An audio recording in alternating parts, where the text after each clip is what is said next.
each committee member will then ask 2 questions apiece of the candidates. The questions will be centered around these 3 areas: academics, safety, and discipline. The way we're going to operate to maximize our time, and we want to make sure our Vice President, Reverend Phyllis Arrington, is our timekeeper, and so she's sitting, wave your hand, so if you see her hold up the stop sign, that means it's time to stop. So we don't have to come pull your proverbial coattail. Glory to his name. But what we're going to ask in our efforts to try to stay on time and to give everyone equal and ample time, with my questions, which would be about introducing yourself and why you've chosen to run, we're going to give you 45 seconds to answer that. Somebody said that's not a long time. It's not a long time, but it's going to keep us on track, and it's going to keep you focused in your answers. But then each committee member, when they ask a question, we're going to give you 1 minute to respond to that question, to the question being asked. And then at the end, we're going to give each of you 1 minute to just share with us your platform and be able to articulate whatever it is you'd like to drive home again or to iterate that you had not stated before. So that is how we're going to operate, and we are grateful for all of you. So at this time, let us start with District 1, and I'm going to call and ask the candidates for District 1 if you'll come up, and you can just grab a seat. I'll back up.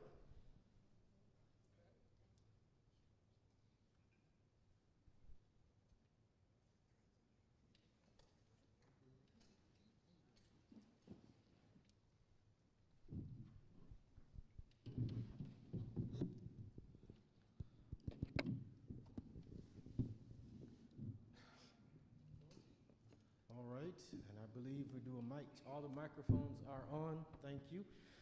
So each of you will have your own microphone. You'll be able to answer.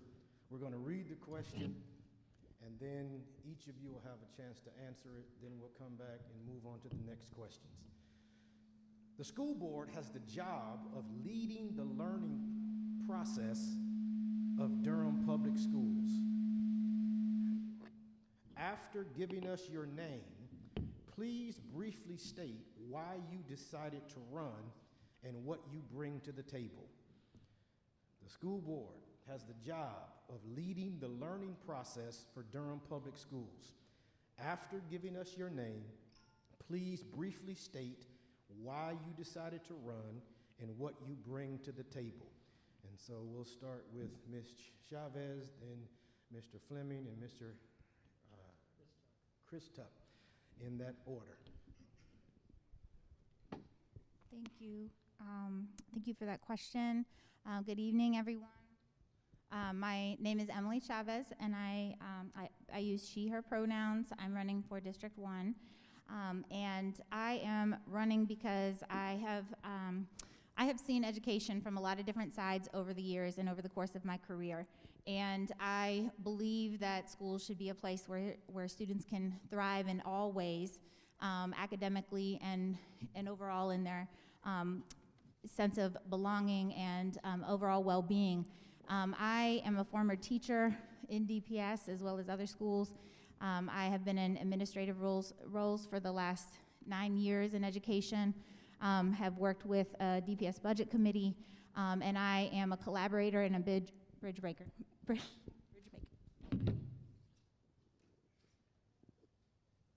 Good afternoon, everybody. My name is Jasper Fleming. I'm a candidate for District 1 School Board. I decided to run for school board because I have a daughter that's 5 years old, and her transition from preschool to Durham Public Schools was not the best. And as I started to dig into, why that was the case, it's because there was no transparency.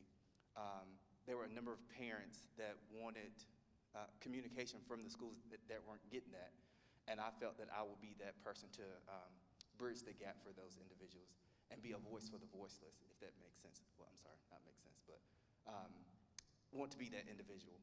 I've been in Durham for about 13 years, graduated from NCCU for my master's degree, And if,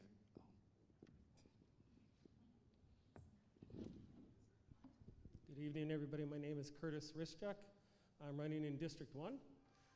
The reason I am running is because public education is really important to me. I'm very passionate about it. I would literally say I would not be here without my public education because I have a master's in engineering and a PhD. And that allowed me to immigrate here. I am an immigrant. I want to see every child in this community have the same opportunity in education that I've had and be able to benefit and prosper because of that. There are a lot of jobs that are going unfilled. I would like our community students to be able to fill those, bring that back here, and give back to the community themselves.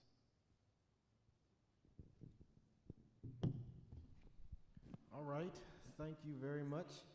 At this time, we're going to ask Reverend Jones if she will come and she will present her questions to these candidates. Good evening. I want you to tell me one positive about the district you've chosen to serve, one challenge or concern, and also how you plan to resolve that challenge or concern.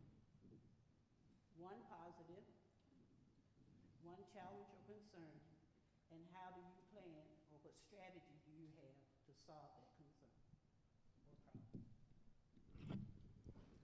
Thank you for that question. One positive in our district, I think right now we have a very solid strategic plan and a strong superintendent who is focused on getting outcomes. That has not always been the case, and I think that right now the district is in a good place to have a structure to move forward. We will be developing a new strategic plan soon, and there are some areas that we're going to need to refocus on or dig into deeper. But we do have a strategic plan that was developed in community in partnership with many stakeholders throughout the community, and that's definitely a positive. I think DPS has gotten more community-oriented over recent years. A challenge, I would say, is around the area of school discipline, and I know that's one of the questions that's up on the table tonight. We have one of the parts. Okay. Good evening again. A positive, I would say, is mentorship. We have a great mentorship, so that's the positive. A concern of mine is, it's kind of twofold for me, is pay when it comes to our classified workers, because $15 to $17 an hour does not cut it for somebody living in Durham. Second is transportation. We have kids that sometimes sit on a bus stoop for like an hour, 2 hours to catch the bus. So we have to understand or figure or close that gap to say, like, how can we close that, or how can we get our kids on the bus so that they can get to school, or so that they can eat breakfast or before they go to class. So going to the community, understanding why that's happening, going to the bus lot to see, are we short bus drivers? Did the bus drivers just don't know the routes that we have? Or are we busing our kids out too far? And excuse me, and the buses have to make it 1-tier, 2-tier trips. So I'm a techie and I'm a data guy. The thing I think that the district is doing right is the operations. I saw the plan for the new bus stops. That is technically world class. Now, how that works out in practice, I don't know, but from the planning perspective, amazing, impeccable. From a concern perspective, I really don't think our students are getting the education they need. When I look at the data, I'm a data guy. In my district, only 20% of the students do reading, math, and science well enough to be promoted to the next, to be ready to go to the next grade and succeed. Now we can quibble about this, but I can show you the data. That is a grave concern for me. That means that the system is not healthy. What would I do? I would stop the activities that aren't directly related to education, still make education fun, But until we get those numbers up, we're failing. Thank you. Oh, you want to ask the second question? Okay.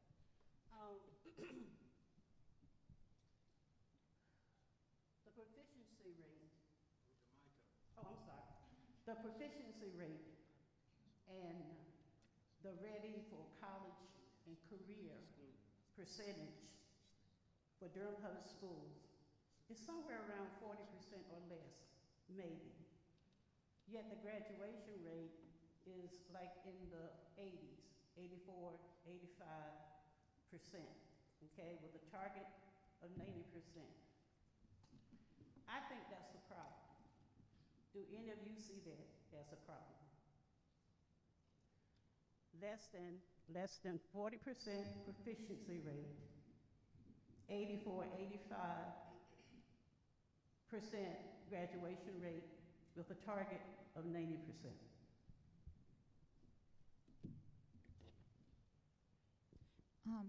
Thank you for.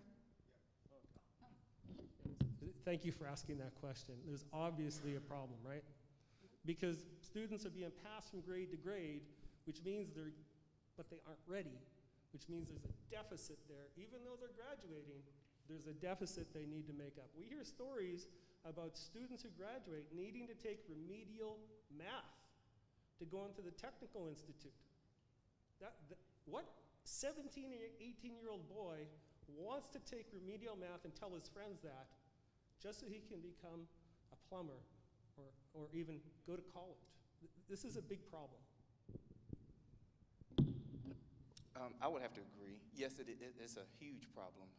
But I think we have to take it a step back, and we also have to look at how we're teaching our students so that they can understand what we are teaching them and how they need to apply that to the real world. So we have to look at, are we hiring the most qualified teachers? And sometimes when we look at our black and brown students, we have to retrain our teachers, because some of our black students come from a household where they are the man of the house, and then they get into a classroom and you treat them like they are a child. That doesn't work. So we have to retrain our teachers and our staff to make sure that we are reaching our students, especially our black boys, to make them feel that they are heard and make them feel that they are listened to, so that we can better equip them for the real world. And then you'll see an increase in graduation rates. Thank you for bringing those statistics to the forefront. I as a DPS teacher, I taught at Hillside for 4 years, and that your statistics make me think of a student that I had in 10th grade who had not learned to read until the 9th grade. And when I had him in 10th grade, he was, so resistant to even sometimes coming inside the classroom that I had to, I realized I needed to do something different with him. And so I started to, tutor him after school, read with him to help him improve his reading. And I had him again in 11th grade, and he was doing better by that time. But I think that in order to improve proficiency, there are a number of things that need to happen. Teacher retention is one area. Right now, about 49% of teachers nationally have a desire to leave their job or transfer schools. And that is something that we're seeing everywhere. It's worse than it was a couple years ago before the pandemic. We also need to engage parents. Thank you. At this time, Dr. Augustine, you will come and give us your questions regarding safety, and then Dr. Washington will have his questions regarding discipline. Thank you so much. Thank you so much, Dr. Reynolds. Lady and gentlemen, I have two questions for you. The first speaks to the general categories, if you will, of philosophies on school safety. One school of thought says that we want schools to be safe as possible, meaning we want security checks, we want metal detectors. The other school of thought says that we want places of learning to be holistic places of welcome, where students feel as though they are welcome. With the idea of keeping students and faculty safe, can you please each speak to your philosophies on the space, the learning space, and how to protect everyone, yet promote a culture of belonging?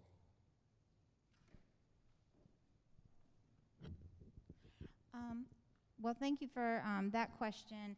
I think that we do want our students to feel embraced and safe psychologically and physically in all of our schools. And I'm a proponent of the restorative practice centers that we have instituted in the Durham Public Schools, and I think that as we continue to embrace that model, it will help in terms of our discipline and the kind of safety that we're creating amongst the students. I think that metal detectors often give a sense of threat or make students feel that they are somehow doing something wrong,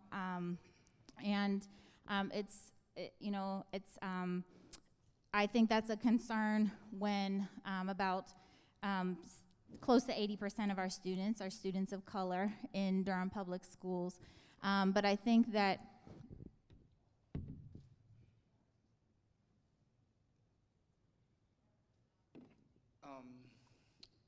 when I think about safety, I think about the whole school to prison pipeline if we have metal detectors. So we definitely have to take that off the table when it comes to safety. Because we don't want our students to think that they're going into a prison and thinking that they have to learn. That changes your whole mindset. The restorative practice, yes, that works, but we have to get our students to understand that it's okay to express your feelings. And we have to have a safe environment for our students to express their feelings. So again, from K-5, we have to get our students to open up and say, it's okay to express yourself, and it's okay to talk about your feelings. You know, so from a safety perspective, if we can teach them at an early age to express themselves without putting your hands on each other, you know, that'll make schools a lot safer, and it'll make faculty and staff a lot safer as well. You asked a good question. When I started down this path about considering the school board, it started with the Loudon, Virginia incident with the boy raped 2 girls in the girls' bathroom. I wondered what went wrong. And I think what went wrong is safety was not the highest priority. Safety needs to be the highest priority. We cannot have girls raped in the girls' washroom. Last October, there was a man who came in off the street at the Durham School of Arts. He was found in the girls' washroom. Okay, safety first. But what degree? What are the measures? That's the question. I think the measures need to be proportionate with the environment. If we need metal detectors, then why wouldn't we put them in place? The question is, do we need them now? Start off, I've had kids. You set boundaries. You're fair. You're consistent. Kids respect the boundaries. But if we need to go to that degree, I would go to that degree. Thank the three of you so much. I thank the three of you so much, and I have a follow-up question. Still under the rubric of safety, my follow-up question speaks to the tension, if you will, between the constitutional or quasi-constitutional right to privacy and the desire, obviously, to foster a safe space where everyone feels welcome. On the note of privacy, I'd like you to speak to how you feel about random checks, meaning locker checks, random bag checks, checking items for weapons and the like, contraband that students may carry, or not doing such things to promote a culture of welcome where you don't feel threatened, you don't feel there's a safety concern, you feel welcome.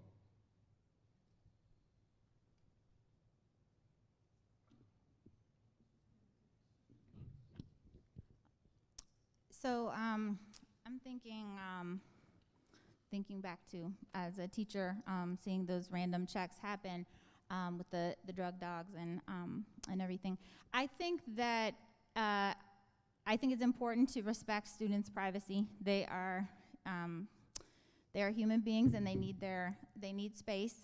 But we are also, mandated to keep them safe, as was mentioned, and so I think that there are times when there may be evidence of weapons or drugs that come out, and at those times there may be a need for a search if there is a lot of that issue coming up. In general, I think the random searches can make students feel like they are, again, in the position of being a threat. And so I think that when appropriate, random searches would happen. When it comes to random searches, I think that it's okay, but it's how you do the search and how the search is played out. You know, you don't need dogs to come in the school to sniff out all that good stuff.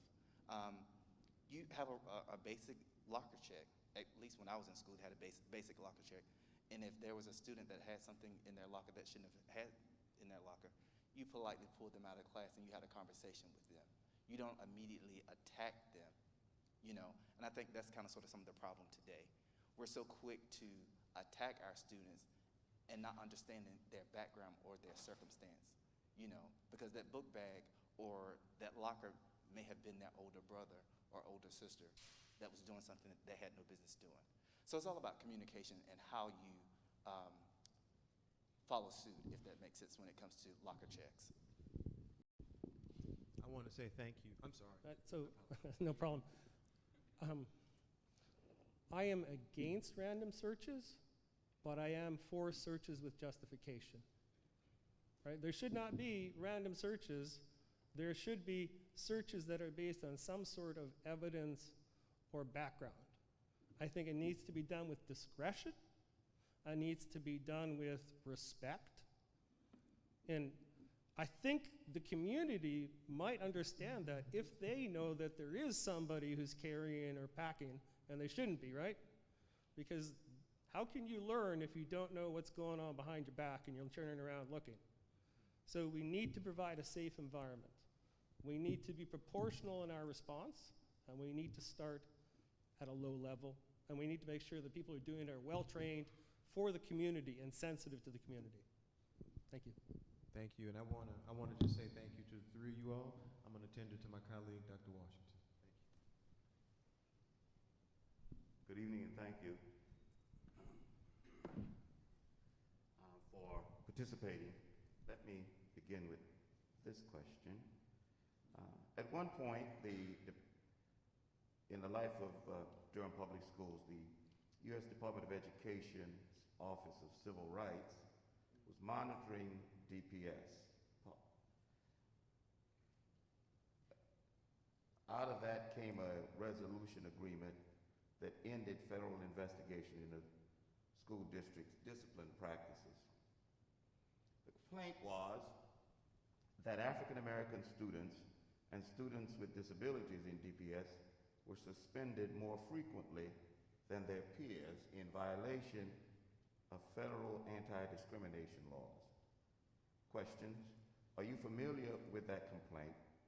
If so, what will be your role in ensuring that discipline policies and practices are more fair and equitable for African American students and students with disabilities?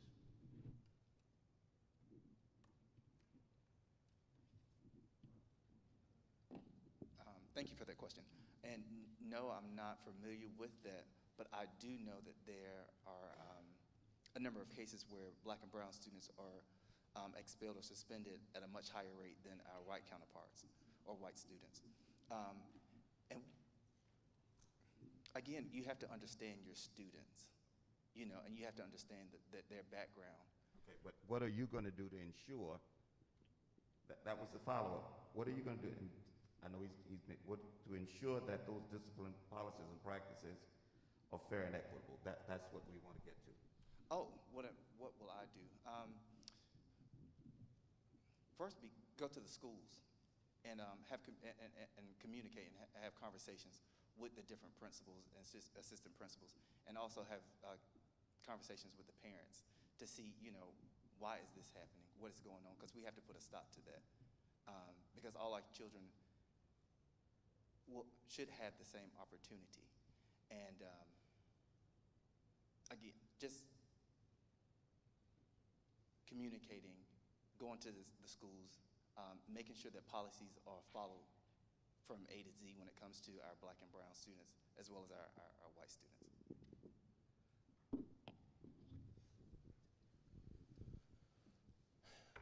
I hate labels. I really hate labels. I think everyone is an individual and labels are wrong. The child who is truant or who is acting out for a reason. The question is, what is that reason? It may be that they were pushed through the system and they can't read. And they don't want to admit that they can't read, so they want to get out of that classroom as soon as possible. And maybe there's something going on at home. There is no specific answer here. Are you familiar with the policy, sir? I have read some of the policies, yes. And what are you going to do to make sure that policy stays in place? There's an equity department that should keep these numbers. We need to track these numbers at the school board level, and we need to frequently review them to make sure that they make sense. If they don't make sense, we need to do effectively a root cause analysis. What is the root cause of this? Is it the principal? Is it the environment? Is it the teachers?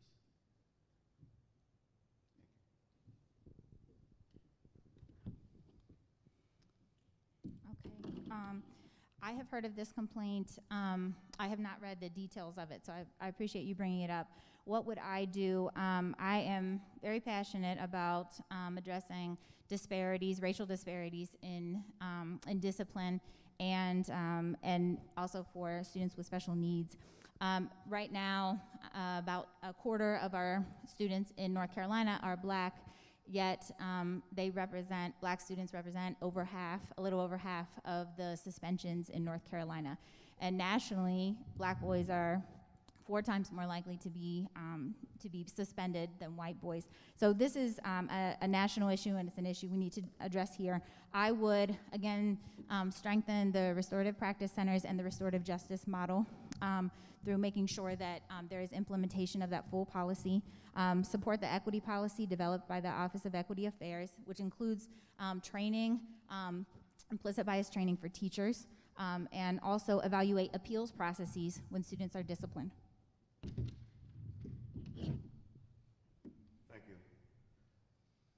According to the Carolina Policy Review, a recent study revealed a significant inverse relationship between suspensions and academic achievement, along with a significant positive relationship between suspensions and dropout rates. The finding reflected that between suspensions and graduation rates and academic success in high school, it was almost 20-1. So my question to you is, when you consider these statistics, it appears that although the graduation rate among African American males is seemingly high, the low levels of academic proficiency is suggesting that the system is graduating African American males who are not ready, and they appear to be programming them for academic and economic failure. Would you agree or disagree? And if so, what is your remedy for relieving this disparity? That is why I'm here today. I agree with that, as I mentioned. Any male who is having problems in school has his pride to deal with, especially when he's younger, and his peers. He doesn't want to admit he's failing. We have to be sensitive to that. We need to ensure that the teachers are monitoring for this. And if he is falling short, we need to help him to rise up to the level he needs to be.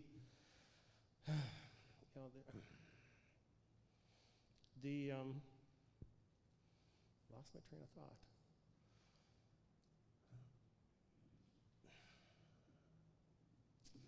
There's organizations that are out there that deal with these problems. In Kansas City, there's a nonprofit that brings in robotics. In the early years, to get the interest of the kids, to motivate the kids to learn the science, technology, engineering, and mathematics. If we can bring that sort of content in there, they'll be motivated to learn. We will not have this problem will be reduced.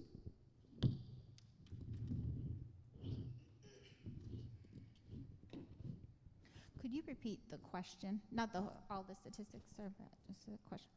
Let me do that. The question was, when considering these statistics, it appears that although the graduation rate for African American males is seemingly high, Sister Jones related to that, the graduation is seemingly high, the low levels of academic proficiency is suggesting that the school system is graduating African American males who are not ready, and they're programming them for academic and economic failure. Would you agree? And if so, what is your remedy for this disparity? Okay, thank you so much. So I think that there are a multitude of ways to come at this issue. I think about the importance of having high expectations for our students, including our Black male students, and there have been studies that show that Black teachers tend to have higher expectations of Black students than white teachers, which is not to say that we don't have many excellent white teachers who do have high expectations, but it speaks to the need for teachers of color and for Black male teachers in our school system. And so that's something that I think we need to continue to work on, partnering with universities to increase our Black male educators. I also think about our summer programming, making sure that that's accessible as enrichment programming, also partnering with community organizations to serve for after-school programs. Let's see. So I'll have to agree with what you said. I think we are graduating our Black males that are not ready for college or the workforce. Oftentimes, the traditional school calendar or traditional school day may not fit with the dynamic of a home life. It's hard to ask a student to come in and do schoolwork when they had to go out and work 8 hours or work the night shift. So they're not mentally prepared for a 9:45 to 3 p.m. school day. So we have to look at it like an alternative. So, sir, what's your plan for that? Yeah, so my plan is to come up with different ways to close that achievement gap or increase graduation readiness for those Black and brown students. So coming up with different programs, graduation programs. So not having them to go to a traditional 8 to 5 class. All right, we thank you for the answers to these questions. At this time, each of you in alphabetical order will have 1 minute to share whatever you would like to share. Thank you, Dr. Davis. So to conclude, my platform is around racial equity in its many different manifestations, LGBTQ+ student support, and improving teacher working conditions and wellness. And I think that these are 3 critical issues that need to be addressed. I've talked about some of the ways in which I would address racial equity and try to improve academic outcomes as well as overall well-being for our Black and brown students. I think that centering the marginalized in our decision-making allows everyone to benefit from that. And I also am particularly concerned, as mentioned, with the situation we have with teachers right now leaving the profession. We're seeing that in Durham, and we need to find ways to support and retain our teachers, as well as to bring in new teachers and support them in their beginning teaching years. And so those are areas that are very important to me, and I am very excited about the possibility of collaborating with DPS leadership to do this. My platform is one, COVID. We have to understand, what are we going to do after COVID? Because the last 2 years have been devastating for our children. So understanding a clear path of where we're going and how we're going to get there. 2 is pay equity. Again, $15 to $17 an hour for our classified workers is not enough. We hear a lot of conversation about increase in pay for teachers or, recruiting teachers. But teachers make up one slice of the pie. You have janitors, you have maintenance, you have cafeteria workers, and you have bus drivers. All play a huge part in the child's well-being. Third is transparency. I believe in transparency. I believe in telling our parents what's going on behind the closed door. We look at the budget. Budget is almost, $460 million? That's a nice sized budget. And again, being transparent, what are we spending that money on? How does that look for our students? So thank you for this opportunity. There are actually 5 of us who are running on the platform that I am running on, I am part of. The first is academic excellence. We need high standards, but the high standards need to be relative to the environment and the community, where the school is. The second is safety. We cannot compromise safety. Children need to be safe in school. They need to feel safe in school. That also contributes to good mental health. The third is involving the extended family. This may mean mom, dad. It may mean grandpa, grandma. It may mean brother, sister. But family involvement is one of the key factors in student success. If we can engage the mother or father or whoever cares, through technology, then that child will be motivated to do better. The teacher retention, if I were a teacher, I would leave too, because only 20% of the students are able to go to the next level, to be ready to go to the next level. So we need to take support. Thank you. Let's give them a hand.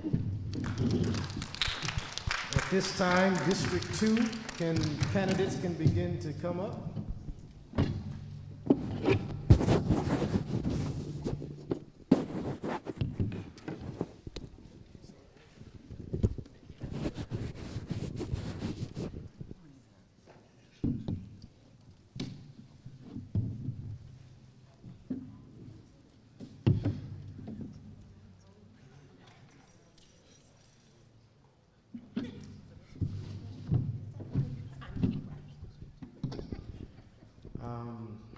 There is only one candidate for District 3 that is here at this time, so we're going to call her up.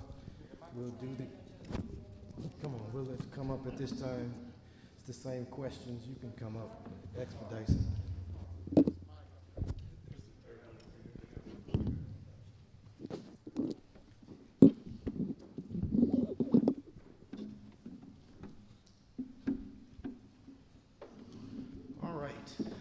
School board has the job of leading the learning process for Durham Public Schools. And so after giving your name, please briefly state why you desire to run and what you bring to the table.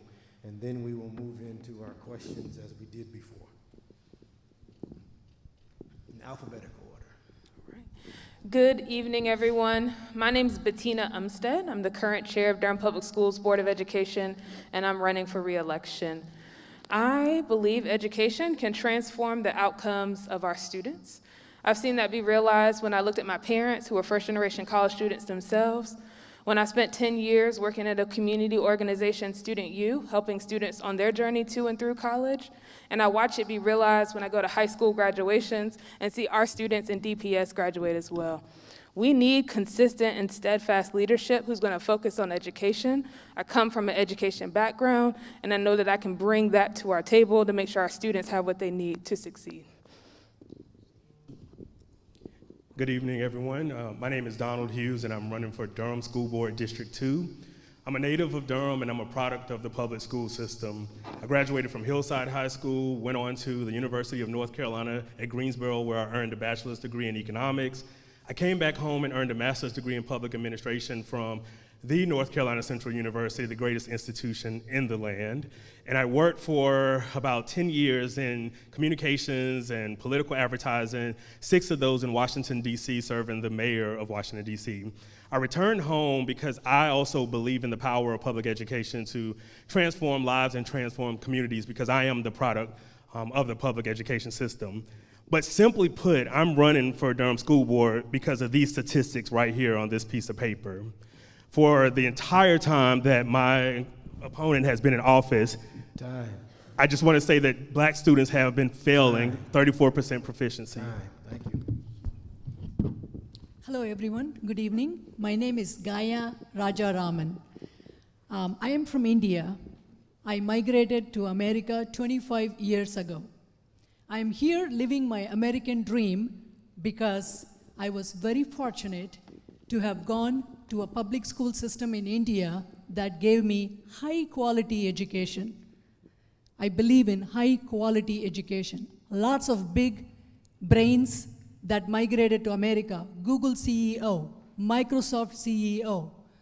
There is another CEO that I can't think of. Those are all product of the Indian public school system. I'm running for Durham School Board because my daughter failed in Durham public school system. I had to pull her out. Thank you. All right, Reverend Jones, your academic questions? Let me just say hi to you and thank you for being willing to serve. There is a lot of concern about the dropout rate for Durham public school students, okay? And I was looking at the data. As of 2021, there were 8,510 DPS high school students. And Jordan, Northern, and Riverside has the highest enrollment. With those three schools, they have about 54% of high school students, of Durham public schools, enrolled in their high school. The 2021 dropout for DPS was 344 students. There were 84 from C.E. Jordan, 81 from Northern, 97 from Riverside, which totals 262 students, or 76% of DPS high school dropouts. This is very concerning because the trend is not getting better. So as a candidate for the Durham Public School Board, what ideas do you bring to the table to remedy this? Because you have other schools like Hillside, not New Tech, and also Southern School of, I forget the whole thing. Sustainability. Sustainability and energy. They have high number of students. And when I look at this, Hillside has 1,424 with 20 dropouts, and Southern has 1,187 students with 34 dropouts. So in my mind, we need to figure out what's going on at Riverside, Northern, and also C.E. Jordan, and it's not because they have a high percentage of social economic disadvantaged students. Can you address that, please? Is alphabetical order? Okay. Thank you for bringing those statistics. It's really important for us to keep our hands on that number. I think one of the things that we have seen is some of our schools have piloted some small groups where they're doing success coaching, and that works. They're doing it at at Hillside and at Southern, and we need to expand that program. I think the second thing we need to do is make sure we connect our students with jobs.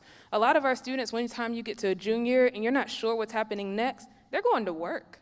I know students who are like, Miss Bettina, I got to go work. So how do we connect their career and what they're doing in the school day to a job that they can go to after that school? We know we have Apple, we got Google, we got all kinds of folks coming in that you don't need a college degree to get a good paying job. And so we've been partnering with some of these community leaders, partnering with these business folks to say, hey, let's get our students ready and let's put those programs at those schools to make sure they know when you graduate, this coursework is gonna lead to a job that you get paid well. So the incumbent has been on the school board for 6 years, and these trends and this data that we see has happened under her leadership as chair of the board. So the first thing that I think we can do is change leadership of the school board. But if we are speaking directly about what's happening in our schools, we know that about 80% of Durham Public School students are Black and Hispanic. We should see about a similar proportion of Black and Hispanic teachers. When there are Black and Hispanic teachers in our schools, they understand the cultural differences and dynamics that exist within Black communities. So some of those challenges that may be seen as disciplinary, when actually are a matter of not having access to housing or food or health, they will know how to address those in a way that is not suspending the student, that is not penalizing the student, which ultimately may cause them to drop out of the school. So I think we have to recruit and retain more Black and brown teachers, and we have to be intentional about the success of our Black students in Durham Public Schools. We cannot continue to fail our Black kids. Ma'am, just to make sure, the question is, why such big dropouts? What do we do? About such big dropouts? Resolve to reverse whatever Mhm. the high rate of dropouts that we have, especially in those three high Yeah. I have been talking to many parents in my community because I had to pull my daughter out of public school system. So as part of this campaign, I have so far knocked 35 houses in my community. I have been talking to parents and taking notes. One mom told me that she is pulling her son because she is very unhappy with the gifted program, how it has been, the standard of the gifted program has been lowered. That is one statistics that I have collected. Another reason why we have this many dropouts, just like in my family, is because I don't think the standard, the curriculum matches with schools internationally. When I compare my daughter's grade with her cousins in India, they are 2 grades above. 2 grades above. Thank you. Second question. Tell me one positive for the district that you have chosen to serve. Tell me one challenge or concern, and then please tell me how you plan to resolve that challenge or concern. Sure, I'll start with this question. So one of the positives in terms of District 2 would have to be the resiliency of our people. I live 2 blocks from this community, so I get to see the young people walk to and from school, get dropped off from school. This has been a challenging 2 years for us in this pandemic and even before then, and our people are strong and continue to persevere in the face of many difficulties that exist inside and outside of the school system. The challenge, again, I'm going to go back to these stats. This is Black student proficiency in Durham Public Schools. In 2014, only 34.2% of Black students were proficient across all subjects. In 2015, 34.2%. In 2016, 34.8%. In 2017, 36.4%. 2018, 39.3%. Black students are failing in Durham Public Schools. We have to change the leadership. We have to have culturally relevant curriculum that students see themselves reflected in, and we have to prepare our students for life beyond Durham Public Schools, whether that is working, going to college, or the military.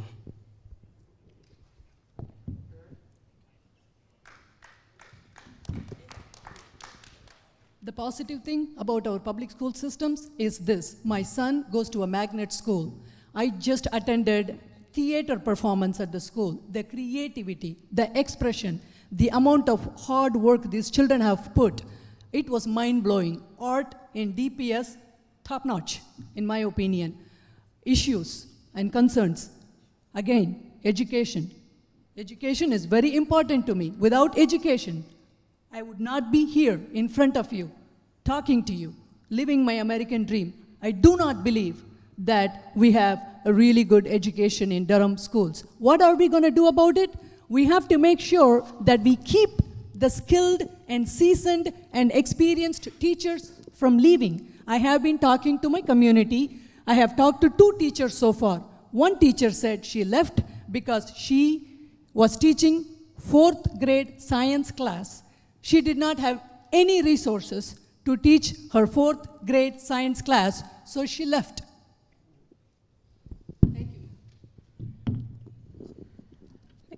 asked about the positives and the challenges. I would say the positive of Durham Public Schools is our students and our staff. We have incredible and amazing and talented, brilliant kids who have been working extremely hard for the last 2 years. Kids who reach an 87% high school graduation rate, who earn millions of dollars in scholarships, who are starting their culinary careers in local Durham businesses, and who have graduated and gone on to do great things. Those are the positive things that I see about our district, and our educators are the people who help usher them through that experience. Now, we got a lot of positive things, and we got work to do. The last 2 years were not favorable to our students, and we know when it comes to the pandemic who was hurt the most: Black and brown families and students. And so while we had traction, we were making progress, most of our schools made growth in 2019. We know 2020, the world stopped, and so we got work to do to rebuild. In the next 4 years, we've got to continue to focus on our academics to make sure our kids are learning and take care of some of the mental health challenges that are also showing up in our schools every day. That's going to be some of the biggest work that we see over the next couple years to make sure that we can come back from that interrupted schooling. Thank you all so much, number one, for your candidacy, and two, for being here this evening and offering yourselves for service. I want to ask you a question under the rubric of school security. There are at least two schools of thought. One which says that we need to have metal detectors. We need to have a visibly, quote-unquote, safe environment in order for students as well as faculty to prosper in the learning environment or in the learning space. There is another school of thought which says we don't want metal detectors. We don't want those sort of things. We want to foster a culture of belonging where people feel authentic and they'll excel naturally in that environment. Can you please talk a little bit about your approach to learning and how you foresee creating an environment where people can thrive? Sure. When I told my son that I'm running for Durham School Board, he asked me this. He said, in the classroom, there's a lot of anxiety. There is stress. I'm not able to focus. This is what he said. Will you do something about it? He's 15 years old. If we were to put metal detectors every day coming into the school system with our 9-year-old and 10-year-old, and I'm assuming this question is for high school only, but if it is across the board, that's worse. For all schools. That's worse, because our children are children, these are kids. If they are behaving in a bad way, there is a reason. We got to get to the root cause. We got to divide and work with them in pods. I work in data engineering team. Some are technically very strong, others are really bad. They don't understand what I'm saying. So I can't call one meeting and talk to all my engineers. I split them into pods. For this group, I talk very high-level technology-related projects. For this group, I go really low-level technology because that's what their capacity is. We do the same thing in school system. We divide and we look at it. So I will go back, and thank you for that question, Dr. Augustine. I will go back to what I stated in terms of data. Durham Public Schools is nearly 80% Black and Hispanic. There are some schools in the Durham Public School system that are 99% Black and Hispanic.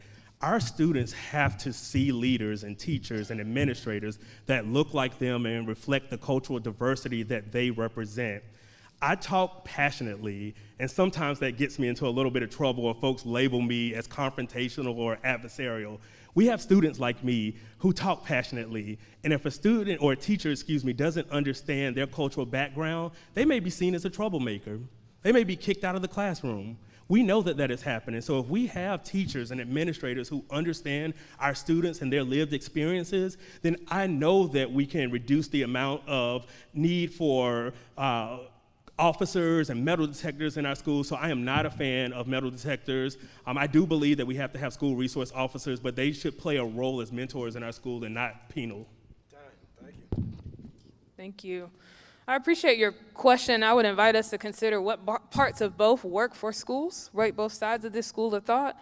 When I think about what makes me feel safe, it's community, it's family, it's people who I know are looking out for my best interests. It's the people that are also going to hold me accountable, right? It's the aunties who say, Bettina, make sure you do what you need to do. So fostering a community at a school that has that same feeling, I can feel it when I walk into a school building. When I go into Hillside, I feel that. The teachers know the students know the educators, and they are working together to make sure they have what they need to succeed. So we need to create that community continuously continuously across our district, and it happens in so many of our schools. In C.C. Spalding and Fayetteville Street, I can feel that when I go into the school building. And then we also have to make sure the outside security part is safe too, so we can have the people that we need, that the doors are locked, to make sure that that doesn't come in and interrupt that school day. But fostering that community space, that's what we need to continue to do in DPS. We're also going to need folks like you all, our community, to help make sure we're holding each other accountable. Let me say thank you for that question, and if you don't mind, I want to ask a follow-up to go deeper, still under the framework of the rubric of security, but this goes to the inherent tension that may exist with the constitutional or quasi-constitutional right to privacy, and the alternative meaning random searches in schools so everyone can feel safe because we're being searched, so nobody is bringing contraband to campus.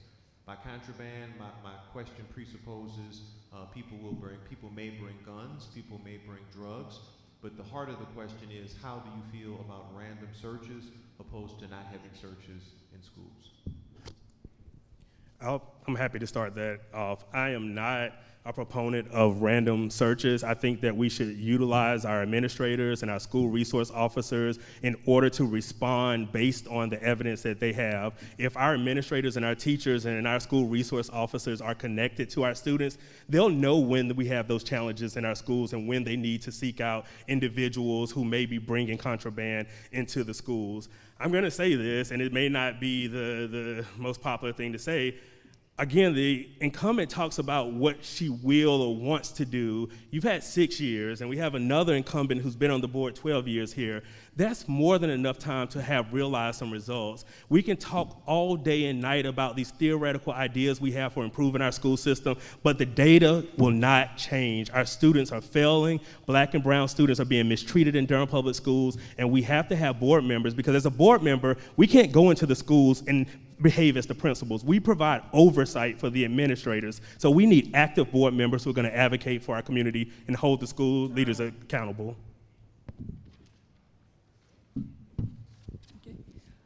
I go with the same thing. Mental health, keeping children without anxiety, stress is very important. If we are going to be doing searches on them or random inspection on them, it's going to create anxiety.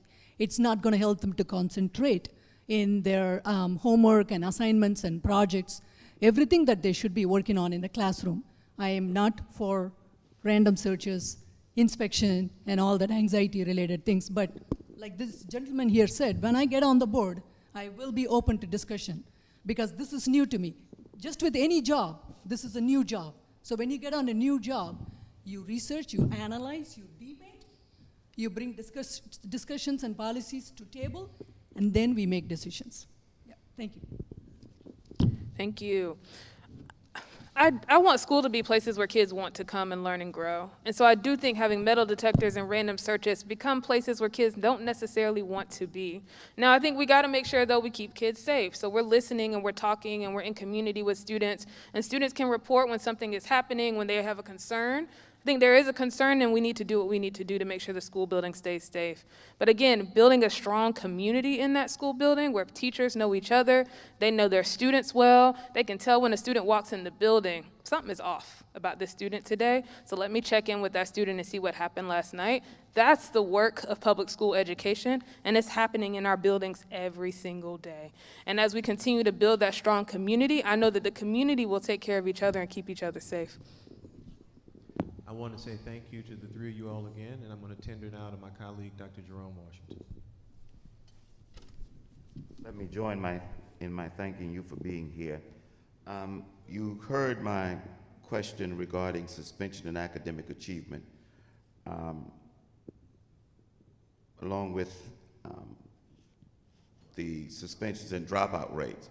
So my question now is, high school students who achieved proficiency in core subjects. African Americans, 29% in math, white, 80%. English 2, African Americans, 33%, white, 73%. Biology, 34%, white, 82%. When you look at these statistics, and it appears that the graduation rate for African Americans is high, as Reverend Jones said, there seems to be some kind of disconnect, and it's programming them for academic and economic failure. Do you agree or disagree? And what's your plan to remedy this disparity? Yeah, happy to start with that one. I think the data is disturbing. We have work to do on the data. But there are also reasons why DPS started. When we have AIG, you have to take a test to get into the AIG program. And we recognize that tests aren't friendly to Black and brown folks. So we created a portfolio so kids could show their brilliance however that looked like so they could get into that AIG program. So while we know the test scores are one measure, we know that our kids show up and how they show their smartness looks a completely different way.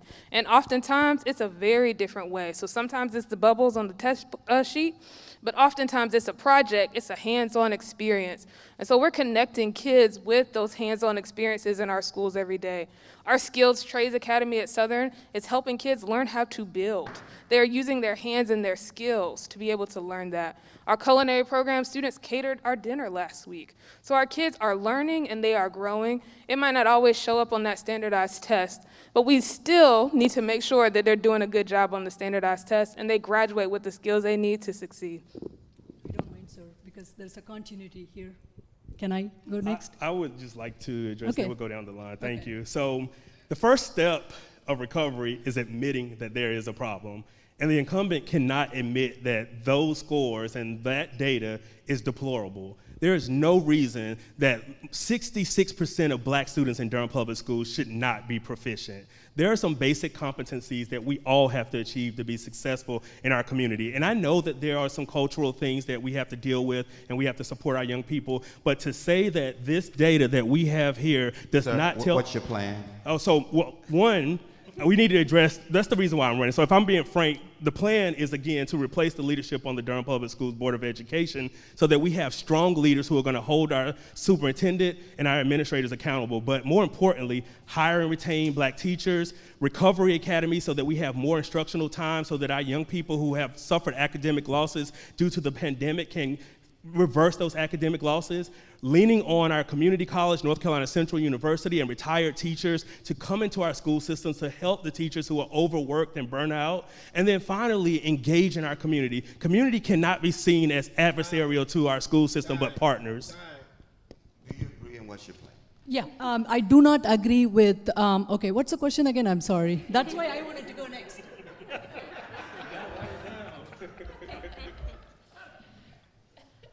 The statistics appear that although the graduation rate for African Americans is seemingly high, Yep. there's a low level of academic proficiency that's programming them for academic and economic failure. Would you agree with this? And if so, what's the remedy to your plan? Right. What am I going to do about this? Because that's going to take some time, so I'm going to focus on that. I was talking to a teacher, a retired, seasoned 20-year teacher. She retired, but she's doing sub now because, you know, we have teacher resource issues, big time. So this teacher and I had I'm going to talk about the plan. She said the aptitude test, very important. Aptitude test is what is used, what has been used to identify which child is at grade level, which child is above grade level. You use that in order to identify the pods that I was talking about. We need to continue the aptitude test to identify children at their levels in the same classroom. One child might be way behind, the other child might be way ahead. We need to create those pods and work with them. That's the only way in Durham Public School System, where we have 70% Black and brown students, we are going to be able to lift them up. You don't water down and lower the standard, you lift them up by focusing in groups. Thank you.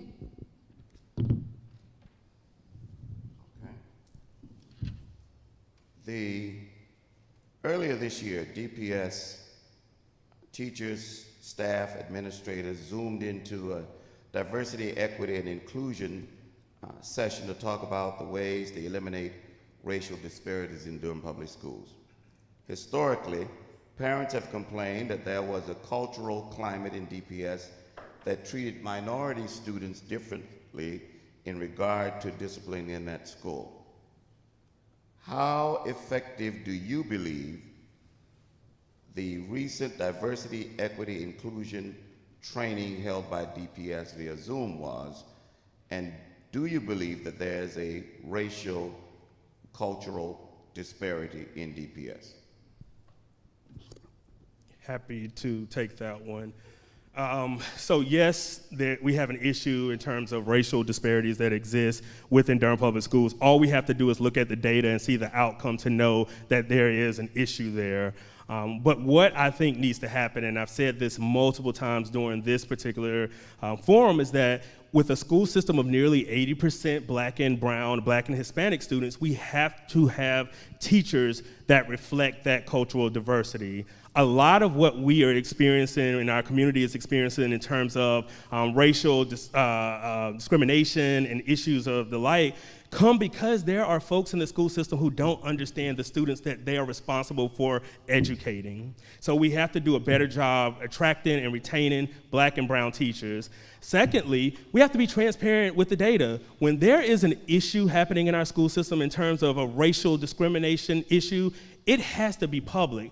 Too much is happening behind the scenes. I've had parents come to me who said their kids have been bullied by teachers, and we've never heard of that. I hope I have the time. My son brought home a survey, my 15-year-old. There were 15 questions in it, 15 questions. Pretty much all the questions had one theme: is there racism in the classroom? I'm just paraphrasing it, but pretty much the essence of those 15 questions is there racism? My son came to me and told me, I'm just happy to be in the classroom. After being deprived for 2 years, I'm just happy to be in the classroom. I'm happy to be interacting with my wonderful teachers. Why are they asking me these questions? That's what he asked me. I did not have any answers for him. There is no need to be giving out a survey to 6th grade to 12th grade, asking 15 questions about, are you being, discriminating to this child? Are you being treated because of your color? No, I do not believe in that. What I do believe in that is engaging them in education. Children are learning animals. You keep feeding them. You keep challenging them. Guess what's going to happen? They are going to get smarter, intelligent, and be ready to compete in the global market. Thank you. Reverend Washington, can you repeat your question? Yes. Earlier this year, DPS public school teachers, staff, and administrators zoomed into a diversity, equity, and inclusion session to talk about ways to eliminate racial disparities in DPS. The question is, how effective do you believe the recent that recent session was, that training session was, first, and do you believe that there are racial and cultural disparities? Thank you. Yes, there are racial and cultural disparities in our schools. There are racial and cultural disparities in our communities. There are racial and cultural disparities in our country, and our schools are a mirror of that. In the 6 years that I've been on the board, we established the Office of Equity Affairs to tackle that challenge head on. They have done trainings from 101 to 401, and we all know that that is one method to make sure we are, one, aware of the disparities that happen, and the next part is you gotta figure out how to attack those disparities. And so I think trainings are great, but we don't always change from a 1-hour training, so we have to have practices that back that up. And we have to change what we do every single day to make sure we see changes happening in our schools.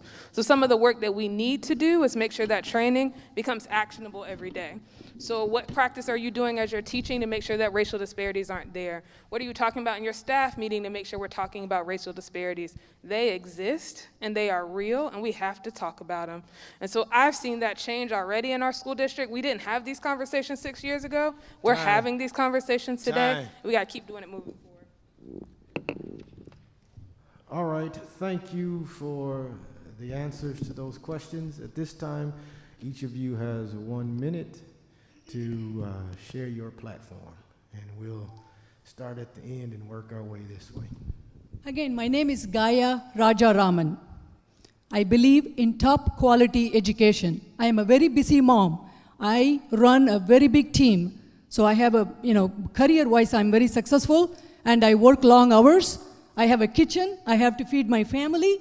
In spite of that, I am willing to make time so the students from all backgrounds in Durham Public School can succeed and live the American dream that I have been living. I am willing to set aside time from my busy life to serve my community. Thank you. District 3, come out and vote for me. And before this counts against my time, I just wanted it to be clear that she's running for District 3 for the folks that are watching, and that Bettina and myself, Donald, are running for District 2. So these are two separate races that are on the ballot. That's why I left the chair. Thank you. But I'm running for Durham School Board because our children need strong leadership. 66% of black students in Durham are not proficient. We cannot praise a 90% graduation rate when we're sending kids out into the world not prepared for jobs, not prepared to take care of themselves and take care of their families. I'm a fighter. I had the privilege of learning a lot from my mother, who's a former school board member, who I got to see firsthand some of the challenges that existed within Durham Public Schools and how to address those challenges from a policy perspective. I also got to see how we need to engage our community instead of criminalizing folks and parents and community members who want to be engaged in the academic success of their young people. So we have to open the doors of Durham Public Schools to families. We have to engage them. We have to set high standards for our black students, and I'd appreciate your support for Durham School Board District 2. Thank you all for being here tonight. Again, my name is Bettina Umstead, District 2. I'm running for re-election because I know that our students are brilliant and capable, and we need leadership that's going to make sure they tap into their potential. I want to make sure that we invest in our kids to take care of their academic needs and their social emotional needs, that we invest in our educators so they can stay and be the amazing people that we know they are to teach our students. But we also know we got to stay focused on equity because the disparities in our data are real, and we have to work together to make sure that happens. We saw growth in our school district in 2019, and then when 2020 hit, we all know where we were when we realized the COVID-19 pandemic was not going to be a 2-week spring break for DPS, but it changed the way we completely interact with our lives. And so what I want to do moving forward is make sure that we keep our focus on the students, keep our focus on learning and growing, keep our focus on the equity work that we need to do here in Durham to make sure our kids can succeed. I bring that to the table every single day, and I will not stop. Because the black and brown kids in this district who look like me, who know that this public school opportunity will change their lives, is who I'm fighting for. Time. Thank you very much. Let's give them a hand. And we're asking for the candidates for District 4 to proceed, to move forward.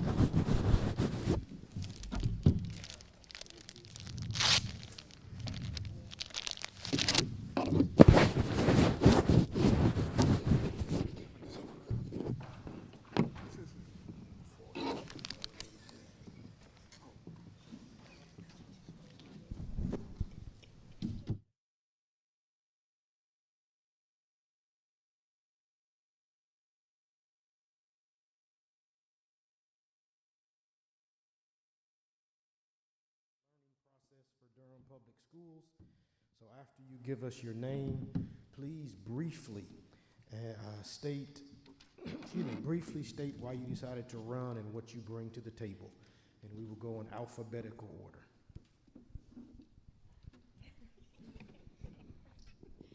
Good evening. Thank you for hosting us here this evening to this important conversation. We know you could have a lot of time to spend other ways in your evening. My name is Natalie Beyer. I am a member of the Board of Education representing District 4, running for re-election. I'm running because I'm honored to serve on the most progressive school board in the state of North Carolina, fighting and advocating for building excellent, equitable, and innovative schools. We've got work to do, and I look forward to continuing that work in Durham. Thank you. Hello, everyone. My name is Valerie Jarvis. I'm also running for District 4. I am running because I have children that have attended this great school system. One of those children I adopted as a foster child, and he was academically behind 2 grade levels when we became involved. And when we approached the school system, they said, he's quiet, he doesn't bother us. So they did nothing. I have seen firsthand how they pass kids through and they don't create a plan. Secondly, I had experience with a child that did not have a teacher for more than half of a school year. And when you have a substitute for an entire year, our children are being left behind, and it's not fair or it's not equitable, and our Black and brown children are being left behind, and I don't want that to happen going forward. Good evening, everyone. My name is Micah Jeter, and I decided to run for school board primarily because I'm a mom. My daughter enrolled in Durham Public Schools in 2014, and since then, the achievement gap has not gotten good enough for me to feel confident that she's learning everything she should to succeed and move into her future. I am a social worker and also a previous educator, and I used to also supervise school social workers at Durham Public Schools. I know how this system works. I understand that COVID has created a mental health crisis for our children, and I am also a clinically trained social worker. I understand how to help families heal from trauma and determine their own futures by asking them, what do they think the solutions are? So I'm running for Durham Public Schools because our board needs new leadership, a clinical lens to navigate our way out of what COVID has created for all of us, not just our students, but our teachers as well. I appreciate your support. Thank you. Reverend Jones. Hi, thank you for being here this evening. Again, I'm going to ask one of the basic questions that I've asked the other two groups. Please share with us one positive that you see about the district that you're running to serve, and give us one challenge or one concern, and tell us your strategy or your plan to resolve that challenge or concern. I'm going to give you a boring answer, and I hate giving a boring answer, but it's an honor to see Reverend Dr. Page here and Ms. Wagstaff. You know, a lot of folks ahead of us have talked about the systemic achievement gaps and the issues that are within our schools. They are in Durham. No one's satisfied with any of the data that anyone could print out and look at. They've been here for generations in Durham, across the state, and across the nation. What I will say I'm proud of is the strategic plan that was developed and led by Dr. Mabenga and members of this community. I would encourage you all to read that and join with us as we look at the next iteration of that plan. That plan focuses the work of this district in a strong way that we haven't been focused in the past. So we are focused on the equity work, we are focused on retaining great teachers, and we are focused on the discipline and disparities that you all have raised tonight. Thank you. Again, my name is Valerie Jarvis. I see there's one particular program that I see has achieved some amazing things, and that is J.D. Clement Early College. They have received the Blue Ribbon Award. I'm so sorry. I believe it was 2019 that they received that. That program allows a student who matriculates through to receive approximately 60 credit hours toward a college. So essentially, that's like receiving a 2-year scholarship, $40,000, $60,000 worth of credits. So if they attend that program, they can go into school as a junior versus a freshman. And I think that's an incredible school that we have here in our system. A challenge I see is that when you have some other schools, there are academic proficiency issues. We need to make sure that all of our children have the opportunity to be at grade level when they graduate high school, to know how to read, write, and do basic math. Thank you for your question. What I believe is going well in Durham Public Schools is our children. Our kids have demonstrated the ability to be resilient, dynamic, and encouraged throughout this whole pandemic.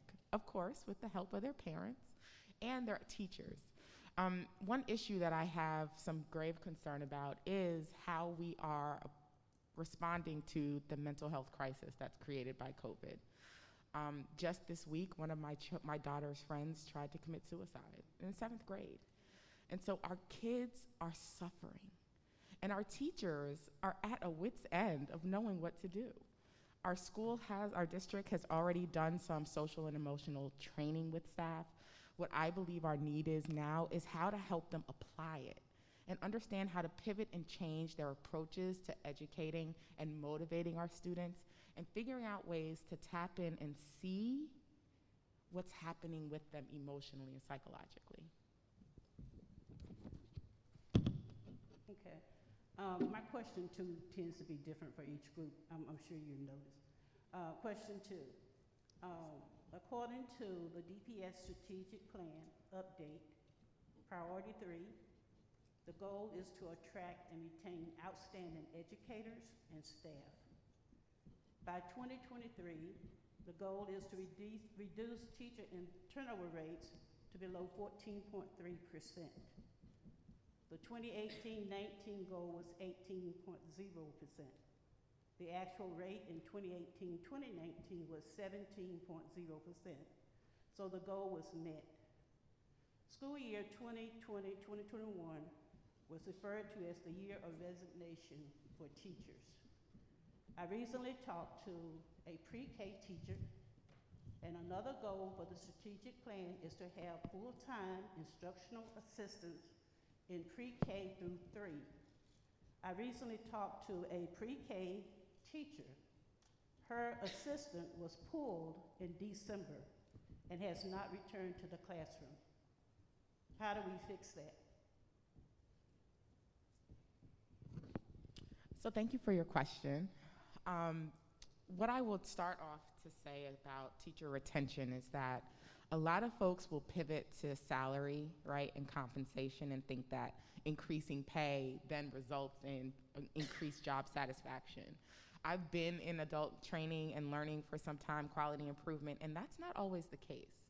You need your job satisfaction comes from knowing that the effort you put forward is getting the result that you expected. So we have to do more with helping our teachers see that we are invested in their professional development and in their job satisfaction. As a social worker, what I know for sure is you have to go to the people experiencing the hardship and let them tell you what they need and work with them, help them, let them be a part of the planning for the solution to help to implement things that will be valuable for them and ultimately change their experience in the classroom so that they continue to have more to give every day. Thank you. I'll go next. Again, my name is Valerie. I've had an experience of someone volunteering in a classroom, and that teacher, like you said, that support teacher was not there. That teacher had 2 children running around the classroom. By the time she got those 2 settled, the next group were up and running around. And by the time she got everyone settled, she may have taught for about 10 minutes. And I think we're doing teachers a disservice if we pull those support staff. I think we resolve that and we keep our teachers by making sure that we are addressing behavior issues, which requires the administration and the parents to be involved to make sure that there is a time and opportunity to teach. We want to also make sure that we are providing additional learning if that teacher needs that, and make sure that we also have the resources in that classroom. It's hard for a teacher to perform or have an expectation for a child when there is not a such thing as paper available for them. Thank you. It's a really important question, and we're working to have strong, inspirational, excellent principals in every school because that certainly sets the culture of excellence for our teachers and our educators and our staff. Schools are collaborative places, and people do need to feel valued in their work. But good grief, in North Carolina, we've dropped the ball. For 28 years, we've had the Leandro case, and we have not fully funded education in North Carolina. Teachers' starting pay is $37,500 in North Carolina. You can't attract and retain Black and brown educators like we want to when that is the starting pay. So we're going to go to the commissioners and with our budget this year and ask to raise Durham's local salary supplement to the highest in the state. We're going to go and ask to raise our classified staff to $17 an hour. And no, that's not enough, but we're going to keep working locally to address these kind of issues.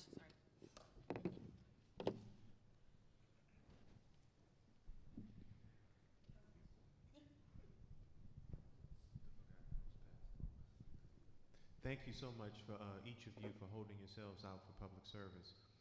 I want to ask you a question that falls under the framework of security. There are at least two schools of thought regarding security in schools. One is that to keep people safe, we should have metal detectors. We should make sure that there are checks, that there are security points, so everyone knows that you're safe, that both faculty and students are safe when you enter a school building. There is another school of thought which maintains that if we foster a place of belonging, a place in a cultural space where people feel comfortable, that they can thrive, and that in and of itself will act as a deterrent to contraband being brought on campuses. I'd like each of you to please address your feelings on school security generally speaking, but specifically how you feel about metal detectors and the like. I think that there needs to be probably a combination of both. I do not agree with metal detectors. I think that makes our children feel like they're entering a prison, so absolutely no to that. However, I do think that there should be our resource officers to help make sure that we're protecting our children. I've heard from parents that even our girls who are on their menstrual cycles are afraid to go to the bathroom to take care of themselves, and that is unacceptable. So we need our children to feel safe enough to be able to do their personal business when they need to do it to take care of themselves. In addition to that, if we have children that don't feel safe, they can't focus on learning or studying and doing well in the classroom. So we need to make sure that our teachers have the strategies available to know and recognize trigger points. We need to make sure that we have available staff and support staff in the classroom to help deal with any issues. And I think once we have kids that are disrupting, there needs to be a way to discipline them. So my approach to this situation would be first to acknowledge that the most underutilized resource in Durham Public Schools right now are our parents and families and friends and community. The question about metal detectors, I think, there is no need for our kids to move through society feeling like they've already done something wrong just because they showed up today. I believe that there is a way to create community and understanding and hold expectations around safety and responsibility by leveraging our parents, right? Creating opportunities for parents to be at the front door. Connections matter. What I know is when I go to schools, I check on my daughter, but I check in with other kids. How are you doing today? And my daughter will tell me, so-and-so was off yesterday, Ma.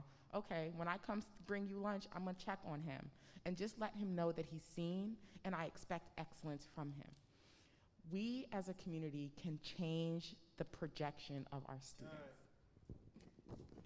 So I agree with Ms. Jeter. Relationships matter. Relationships with trusting adults. Research continues to show that that is so important. It's not one adult, it's two, it's three, it's four, it's six, it's seven. For children to actually know that they are loved, trusted, and cared about. School should be a second home. And we need federal gun laws, but we don't need metal detectors in schools. We don't need kids having clear backpacks that give us some false sense of security.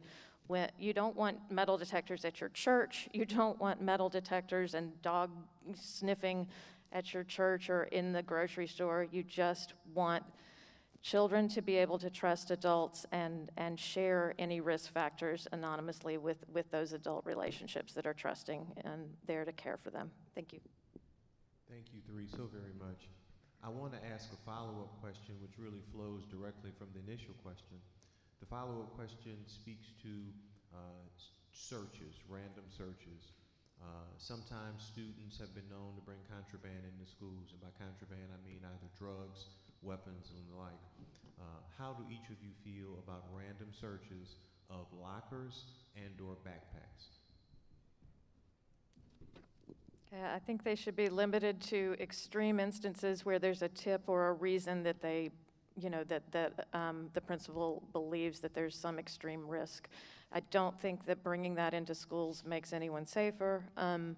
And, our policies and discipline procedures are filled first and foremost with grace and compassion because we understand that children will make mistakes, that it is the job of the caring adults to work with them and teach them and help them learn through mistakes. We don't expect perfection. We don't expect zero tolerance. We've done away with those policies and ways of looking at school discipline in North Carolina and in Durham. So, thanks. So I think that when we're talking about search and seizure, there needs to be a reasonable suspicion, right? But even after the suspicion is raised, the policy already is very clear that parents need to be informed first and give opportunity to get there before any search or seizure happens. I think this continues to be an issue of high concern for our community because of the inconsistent application of the way the policy is written, right? So school 1 understands and responds with compassion and grace and understanding, and school 2 is very punitive and maybe criminalizes children and does it without concern for the potential traumatic effect that that could have. So we've got to do better with ensuring that as policies are written, that the application and bringing it to real life is expected and taught to our teachers and administrators and SROs so that there's a consistent expectation and experience throughout the district. And that will take time, but can definitely be done. Well, I do agree with Micah. I think we should not be doing random searches unless there's a justification for that. There's evidence, there's a report, or there's a reason to justify that particular search and seizure. I do believe that parents should be involved. They should be there present. They should be there to not only support their children, but to be involved so they know how to respond, whether that's a positive or a negative or a false alarm. Because there are children who do things that they probably shouldn't do and they have a bad decision, and that would give the parents the opportunity to parent their child, to teach them how to do things better or to make a better decision in the future. I want to again say thank you. I thank the three of you for holding yourselves out for public service. I thank you for offering yourselves tonight in this candidates forum of sharing. And I'm going to tender to my colleague, Dr. Jerome Washington. Thank you. Let me echo the sentiments of Pastor Augustine. My first question has to do with this. The Department of Public Instruction released the 2021 Consolidated Data Report for public schools in North Carolina. The report showed a considerable reduction in the number of crimes, suspensions, and expulsions during the 2021 school year. According to the report, some of this can be attributed to the COVID-19 pandemic, which caused most school districts to offer a hybrid learning platform. As this might be considered by some good news, this data I just mentioned, going forward, what do you see as the model to ensure that this reduction continues and what will be your specific role in this reduction? I would say that our community gathered in a group of over 45 people a couple years ago and completely revised our discipline and our student code of conduct. It was led and chaired by Judge O'Neill, and there were many faith leaders in that work. It's complex work, but it's work that we have to hold ourselves accountable to and continue to bring the data in a very public way. We've asked Dr. Mbenga and his staff to bring those reports, and they have. I agree, I have no confidence in COVID data. It's actually what happened before that and then the trends that we're starting to see in this year. Ms. Umstead spoke of restorative practices, which is what the expectation is in Durham Public Schools. So it's a completely different way of looking at discipline. Mr. Xavier Kaysen is co-chairing a community group that is a Community Safety and Wellness Task Force that has work ongoing, that is also bringing people from Durham together, sitting around a table and really helping inform this work, and we look forward. Thanks. as I think about our community, I think many of us have been concerned about the increased crime outside of our school system. And I think our school system will reflect potentially the crime that we see. And as I think about where we are in society and the cost of living increases in single parent households, I suspect that there are many of these crimes are children or boys particularly trying to create income or to support themselves or their families. Sometimes they're being bullied, sometimes they're reacting, and I think we may have had a COVID-19 year in which everything was kind of, people were inside more, they were less interactive, and as we return, people are wanting to get more active. I think there's a level of what I have seen even in parents at ball games, fighting with each other randomly, and it's kind of uncalled for. And I think as we reflect that in our parents, we may see those types of things in our children. So I think we need to look at our community. Thank you for your question. I will continue to bring us back to the reality of the mental and social emotional space that our kids are in. When we did see a drop in the criminal activity, of course, because they weren't there, they weren't engaged, and they were kept isolated from each other. What we see now, though, is that during that time of being isolated during the pandemic, our children stopped understanding or knowing who they were. They don't know how to show up, which means they're experiencing anxiety and don't know what to call it, right? So they're acting out. Their behaviors are showing up in ways that used to be considered a disciplinary issue or a choice, but those choices have escaped them by way of these mental health experiences. We have to have teachers and administrators and mentors and others that can see through the behavior to the root of the situation. A lot of the aggression that you see between students and or teachers is about frustration and not having the language to communicate. We can teach them that and we can heal.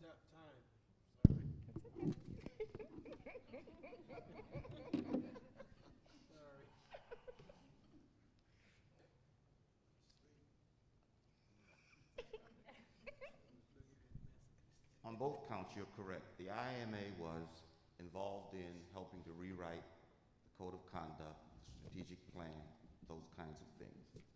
We also, several years ago, led the charge on single-gender schools, based on the data that says oftentimes students learn better in situations where there are single-gender schools. What is your position on single-gender schools based on the information I just shared? What's your position, and would you be willing to support it? So I'll take the lead on this question. My daughter is at Neal Middle School, and she's in the girl-only team. And so when she transitioned to Neal, and I realized that they had that option, they have a girls' team, they have a boys' team, then they have a mixed team, I wanted her to be in the girls' team. All of the teachers are Black women, and the majority of the school are Black and brown kids. And so it has been a beautiful thing to see how the girls have started to create community and sisterhoods amongst themselves. The teachers are able to have real conversations and apply lessons that are connected to the curriculum and teach it in a way that connects. It's been a long time since my daughter came home and said, "Ma, Miss So-and-so said this, and I get it." And so I think that that's an explanation, a demonstration that it can work. There are some kids that wouldn't work for. So I think as the district continues to stretch and be innovative in terms of their offerings, I think having those options for families or students where that is the best fit is ideal. So would you support it? Yes, I would support it. Thank you. I have not heard of this concept, so this is new to me. However, I would support it. I think, as she has explained, that's incredible for your daughter to have that camaraderie. And when I think about our Black boys and boys, I think they like to move and jump around and not sit still. And I think this could be a program that's innovative in which we begin to activate and pull our boys in at a young age. And we are able to teach them not sitting all day, but incorporate trades and different things, so they're learning math while they're building something. And as they build things and improve their school potentially, they'll have ownership of that school. So when someone goes to write on something or tear up something. They were like, no, no, no, I built that. I repaired that. I worked on that. And they'll have ownership of that school. And when I think about that concept, that's how our HBCUs were built. Our academic students built those schools. And I think if we bring that back, it will not only help our students, but it will bring ownership. So, Reverend Washington, that was a tough question because you know that you and I probably have a history of being on different sides of that issue. And we both come to it from a place of understanding the urgency of the struggle that particularly boys of color experience within educational systems. What my perspective has always been on that is that I want us to do system-wide changes rather than small programs that look like we're doing something. So rather than the proposal to build a separate all-boys school and a separate all-girls school, I wanted us to do the Office of Equity Affairs, which is the work that we're doing to serve 80% of our students through every school. So not just a new shiny school, but what are we doing, what work is Dr. Bullock leading and training our teachers in all of our schools, because we don't just have them in one place, they are our district. And so I support investing in systemic deep work like that. Time. All right, we thank you for the answers to your questions. At this time, each of you has 1 minute to share your platform. We'll start from this end and work our way down. Good evening. I just want to thank you for your time. My name is Natalie Beyer. I am the incumbent running for re-election to District 4. It is Northern Durham and it is East Durham. And I encourage you all, as you are the most informed voters by even being here tonight, to look up more information about us, read our platforms. We've answered lots of questionnaires. We've got lots of endorsement things. But go read more about us and see who represents your values for moving this district forward. We have urgency of work to do, but we are building excellent, innovative, and equitable schools in Durham, and I really appreciate your consideration as you go to vote. And know that May 17th is the final vote for school board. It is your time to have your voice heard. So I appreciate your engagement. Thank you. And good evening. We're almost done, y'all. Hold on. So my name is Micah Jeter, and I am running for school board for 3 very important reasons. I believe our school district needs a fresh lens, new leadership, and a clinical perspective to help to navigate into the future post-COVID so that our children have the opportunity to grow and prosper. My 3 platform points is I want to make sure that we're implementing an appropriate and effective response to the social and emotional needs of our staff and our children. I want us to develop a culture of expected excellence for every child. Regardless of their challenges or their interests, each child should have successful experiences every day to help to leverage them to keep moving forward. And I want us to improve the district's interaction and participation with parents. Our parents are the most underutilized resource, and we've got to improve the quality of support for our English as second language learners and families so that their experience is equitable to those of English-speaking parents. My platform is micahjeter.runs.com. Thank you. My name is Valerie Jarvis. I am running for District 4, as we all are here. I am running because I have concerns. If we do the same thing, we'll get the same result. The incumbent has been here for 12 years, and I haven't been satisfied with the education that I've seen. And I believe it's time to do something new. I think our Black and brown children deserve academic excellence, and they deserve to be at grade level. They deserve to be able to matriculate and be able to compete in the worldwide market and get a job that's high paying in this city where we know housing is increasing every day. I want to make sure that our parents are involved and have the ability to attend meetings and to be able to assist with homework if they desire, because I was denied that with my foster son, because they said if I assist him with homework, it would not be fair to the other children. And I don't think that's fair, and I would like to do something different. I am a nurse. I understand the academic, the healthcare needs of our children, and I believe that I would make a difference on the board. Thank you. Let's give them a hand. And at this time, we ask for our last group, Consolidated District B candidates, if they will come forward at this time.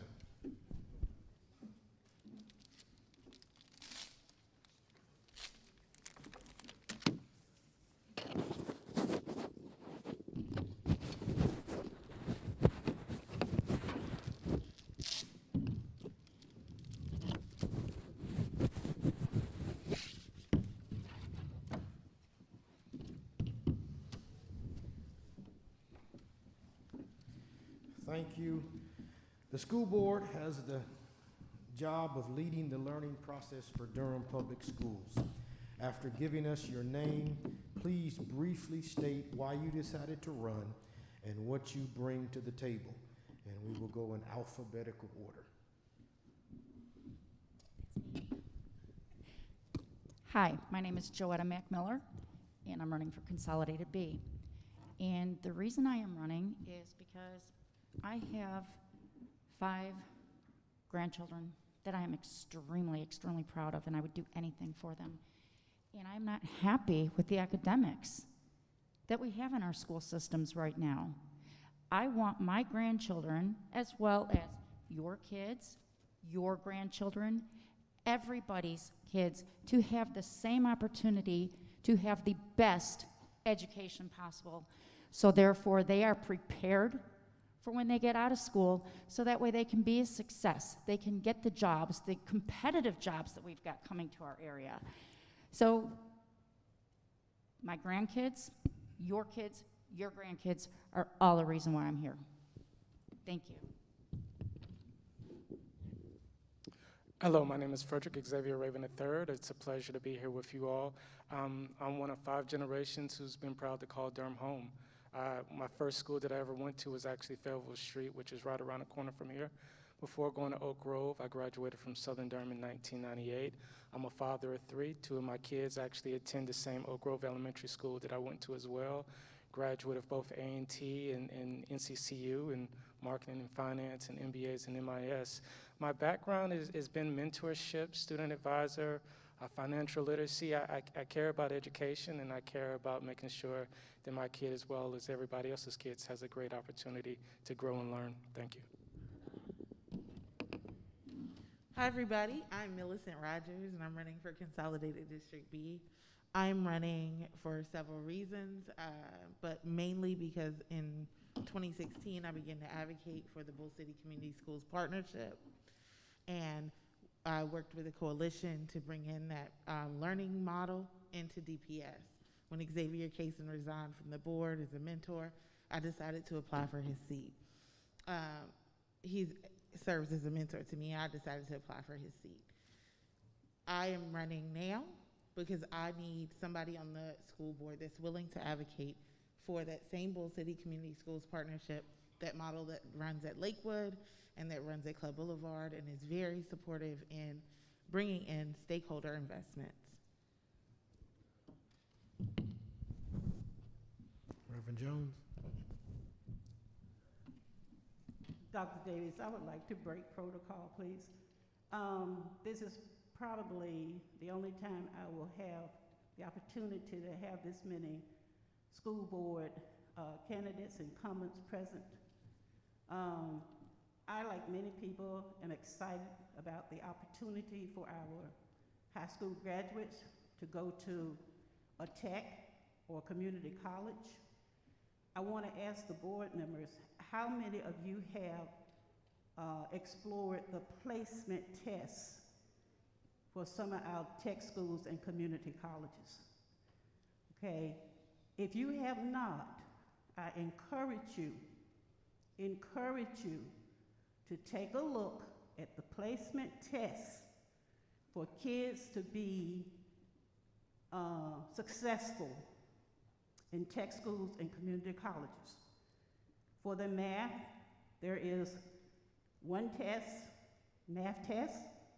You have to make 70% in order to go to math test number 2, or you have to make 70% in order to go to math test number 3, where you have to score 70% so that you can be placed in a math class that is hopefully above what you were learning in high school. There's also a placement test for English. I am excited about the opportunity for our graduates to go to tech schools, community college, but for some of them, we may be sending them to another opportunity for failure. Your question? That's it. I'm sorry. Thank you. I don't have a question. All right, Dr. Augustine. Yes, I think we have had a consensus among us, if you will, to ask one question rather than two, if that's okay. You got two. Okay. Okay, it's okay. All right, it's okay. My question is about security. Under the framework of security, there are two schools of thought, at least two schools of thought. One is that to keep everyone safe, everyone meaning faculty members as well as students, and to achieve a culture where people know they're safe, that you should have security, metal detectors and the like, security checks as people are entering the facility. The other school of thought would say that we want to create a culture of belonging where people feel safe because this is just a safe space. And that's a cultural thing more so than a metal apparatus thing. How would you create a space where people feel as though they belong, but also feel as though they're safe to enhance maximum achievement, both students and faculty? Well, I've got a different answer than everybody else has had so far. I'm originally from Chicago. I do not have a problem with the metal detectors, mainly because I don't see them as being a threat to people coming in. I see them as a safety measure. You go through metal detectors at the airport. You go through metal detectors at concerts. You go through metal detectors at sports games. Those are all fun things that you're going to. You don't feel threatened because you're going through these metal detectors. You feel safer because you know that people have been checked before they come in. And if it means having the ability to save a child instead of having a metal detector put in there, we need to have that safety. We have the safety of our children first. And it's unpopular with everybody else, but that's how I feel. The concern for me is not so much the metal detectors, but you have to have somebody monitoring those metal detectors. You have to change them out all the time to make sure they're up to date. And they do give this impression of false security because there are places that have been infiltrated by paraphernalia, even with the metal detectors in place. I think Durham Public Schools would be better invested in the students if that money was spent in investing in the students and doing the work of restorative practices that we've already heard about tonight, and making sure that the students had the tools that they need to mitigate the conflicts that arise in the school. We're making sure we're bringing in community stakeholders. These are our schools, and we have to protect them together. And if students know that they have adults backing them, then that's what will happen. I'll try to be brief with my response, but the question that we first have to ask ourselves is, are we seeing that we need the metal detectors to keep bad people out? Like, how are we viewing that as our students? I know me personally, after 9/11 happened, I dislike flying on airplanes simply because I have to go through metal detectors. That is not something that I gravitate towards. When we're thinking about our kids, a lot of times we don't necessarily we focus on the symptom and not on the root cause. And one of the root causes is, are kids bringing guns to school because they're feeling bullied? Because that's really one of the main areas in which it's something that could be addressed. I know being on the board, one of the things that we advocated for was increasing the number of nurses and social workers and making sure that we can have one in every school. We still haven't gotten there yet. We're proposed to be on a 3-year phased in, thanks to the county commissioners offering that staff. But we really have to look at the wraparound services and make sure that the students have what they need to actually feel safe themselves. Let me say thank you to the three of you all, number one, for holding yourselves out for public service, and number two, for participating tonight in this forum. Let the record reflect, I asked one question. To my colleague, Dr. Washington. Thank you. All right, thank you also. At one point in the life of Durham Public Schools, the U.S. Department of Education Office for Civil Rights was monitoring DPS. And that came out of a resolution agreement that ended a federal investigation into the school district's discipline practices. That complaint stated that African American students with disabilities were being suspended more frequently than their peers in violation of a federal anti-discrimination law. First, are you familiar with the complaint? If so, what will be your role in ensuring that the discipline policies and practices are both fair and equitable for African American students and students with disabilities? Well, first of all, when it comes to disciplinarian discipline, I think what we need to do is sometimes we always jump. Let me stop you a minute. Are you familiar with the? I am. Okay, thank you. You're welcome. Sometimes we often jump to conclusions on things without really realizing what the root cause is in itself. I will tell you from my experience, I was kicked out of the house when I was a senior in high school. I actually was lucky that I had a teacher that recognized why I was acting up, and she was the person who ended up making me graduate. She made sure I graduated because I was working full-time, and I was going to school and still having to do my homework and such. So if my teacher had looked at me in a respect as being a discipline issue and just, you're a problem, we're going to take care of you a different way, instead of realizing.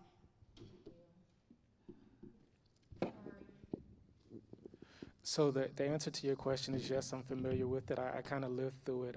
In third grade, 1998, at Oak Grove, one of my teachers wanted to put me in a class for children with learning disabilities because I was, I guess, too disobedient for her. Work with my counselor because my parents advocated for me, and that's how I was actually able to get an AIG.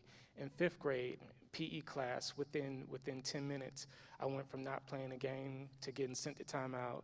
When I told the gym teacher, well, at least I don't have to play this. Well, got suspended, got sent home, and that was it within 20 minutes.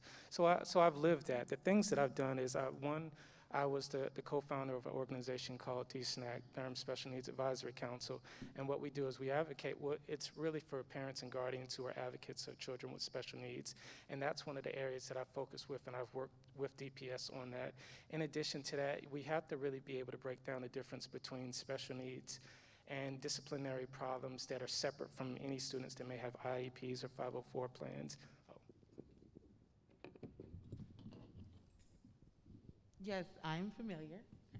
Also a DPS graduate and having experienced some of those same experiences in school. For me, it is about making sure it's both and, right? Making sure that students have their needs met with their learning plans that are cultivated for them with advocates, but also to make sure that the educators who are bringing in their lived experiences are well-versed and well-prepared in handling this work, because the disparities in the suspension rates come from both the educator's experience and background as well as the student's ability to function in the classroom. So we need to address both those issues by making sure students have the resources that they need and educators have the education that they need to practice restorative practice models.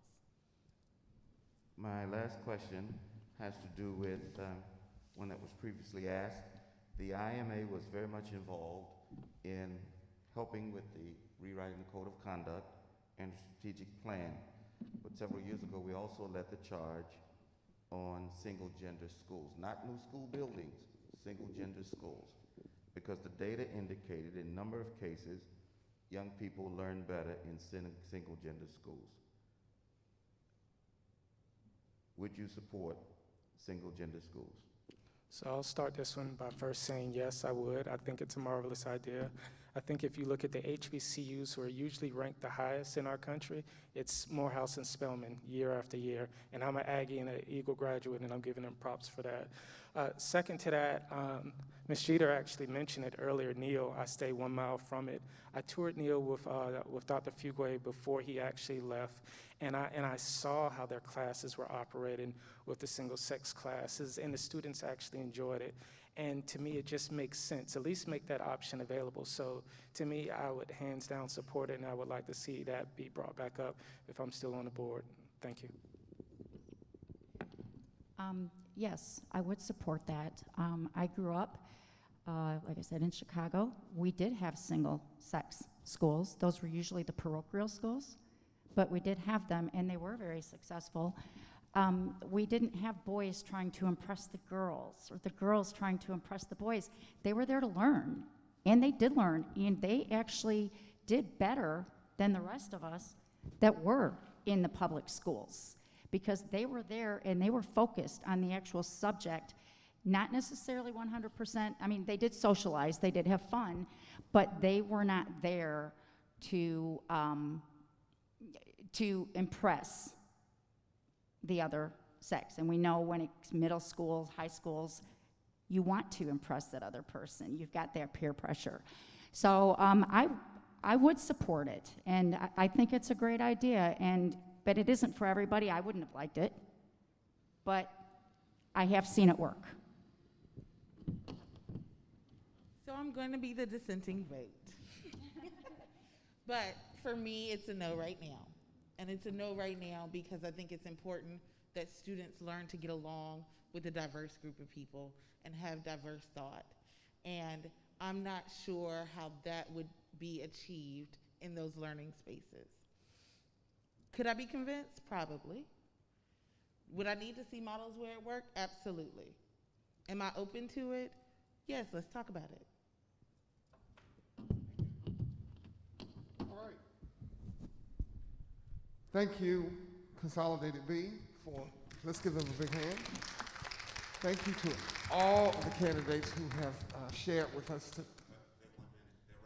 Oh, you get a closing statement. I'm sorry, I'm filling in. Please, take 1 minute and do your closing statement. I'm sorry. First, let me just say, I've had the distinct honor of representing Consolidated District B for going on the past 2 years. It's a great experience. I mean, to really be able to get out there and talk to people, outside now that COVID is calming down. My 3 areas that I've continued to advocate for is really focusing on the recruitment and the retainment of great educators and staff in our schools, focusing on the mental and the health and the wellness of our students. And third is refocusing our efforts on mentoring. The fact is that we're going to be limiting the amount of funds that we could get. And if we want to be able to systematically address some of these gaps in our scores, we're going to actually have to do it by actually having smaller groups and mentoring, because mentoring does work. I've been on the board of Evolve Mentoring for the past decade, and I've seen the success.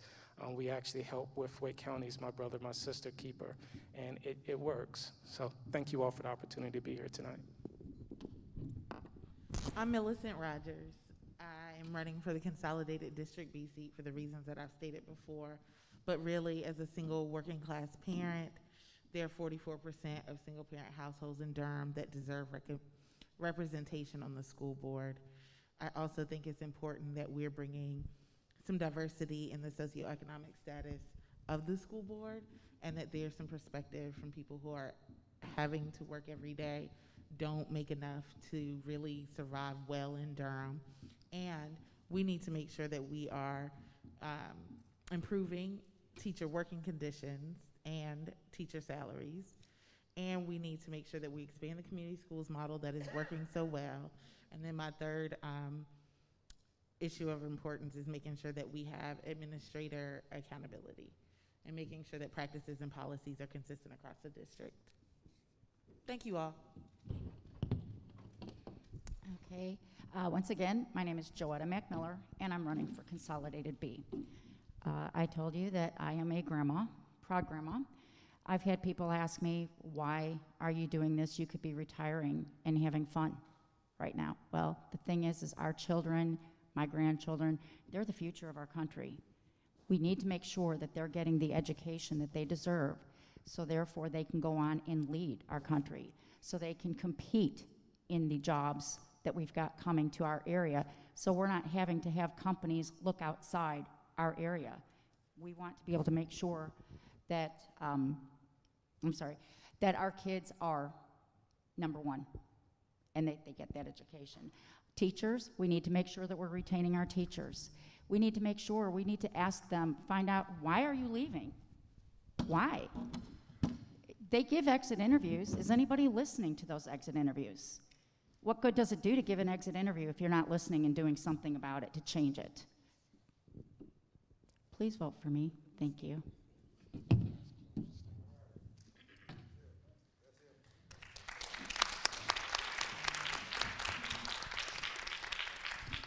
Well, forgive me for having to step out and handle another call.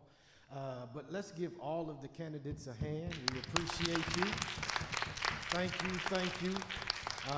To the committee, Dr. Augustine, Dr. Washington, Reverend Jones, we appreciate you. Thank you for your diligence in presenting wonderful questions.